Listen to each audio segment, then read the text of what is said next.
More and more kids suffer from anxiety disorders. It's important for parents to know what to look out for. We want to say hello and good morning to Dr. Mary Jean Harker. She joins us now via Zoom on what parents need to know if maybe your child is experiencing something like this. Good morning, doctor. Thank you for being here. So really quick, how common are anxiety disorders in children?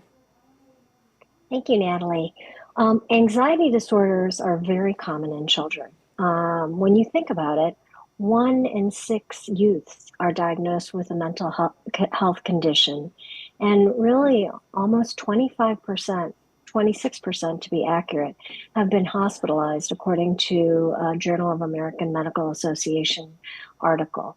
So, anxiety is one of the most common disorders in kids. Are some children more likely to develop anxiety over others? Yes, actually, there are three in particular types of children who are particularly vulnerable to anxiety.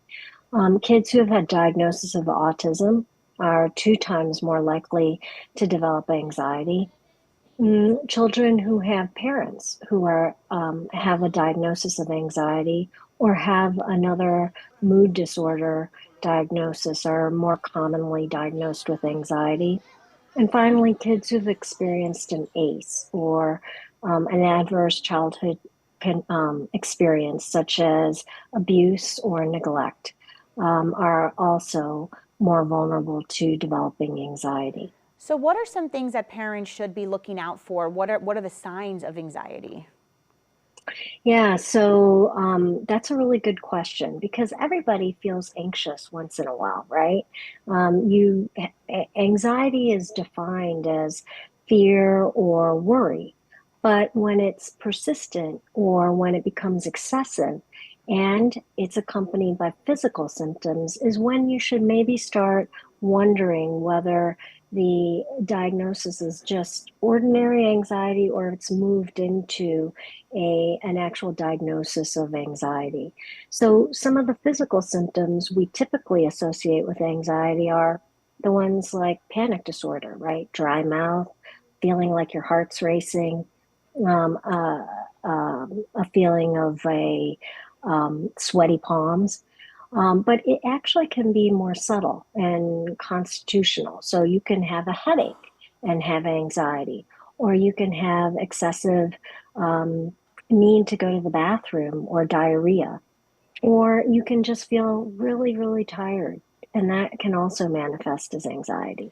So what can parents do if maybe some of the things that you touched upon right now, they say, hey, my child's going through that. What can we tell them? Yeah, so number one, consult your physician, right? That's always helpful. And then hopefully, what you can do is start with things that don't jump straight to medication therapy or going to see a psychiatrist. There are in between things like relaxation techniques, biofeedback, that have been worked quite well with an anxiety disorder.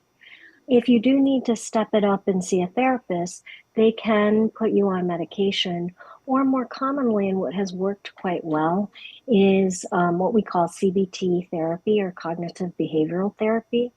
And this is really when you associate a thought with the feelings that you get emotionally or physically, and then how that translates into an action.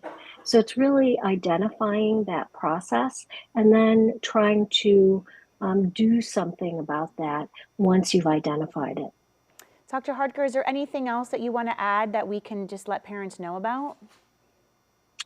Um, I think anxiety is one of those things that kids have been feeling more and more since COVID. So, just some subtle awareness of what's going on.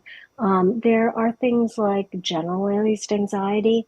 So, it's when your child worries every day, and it can be about anything or everything.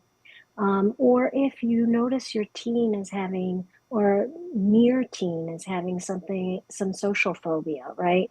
So that's what it sounds like, a fear of social interactions. But this is taken to an extreme. It's when they're now avoiding school or avoiding hanging out with their peers. And finally, phobias, right? So that's an intense fear about a specific thing. My husband often says I have a gecko phobia, which is probably not good in Florida, but it's when you're deathly afraid of and out of proportion afraid of a specific item, like a gecko or a thunderstorm or clowns or something like that. So those are the kinds of fears to look out for. Dr. Harker, thank you so much for your time this morning. We really appreciate it. And we do want to remind you that help is always available. If you or someone you know needs support, you can always call the Suicide and Crisis Hotline, Lifeline, that number is right there on your screen, 988. You can also call the 211 helpline. Both numbers are available 24 hours a day, all week long. We also have all of this information posted on our website, WPBF.com.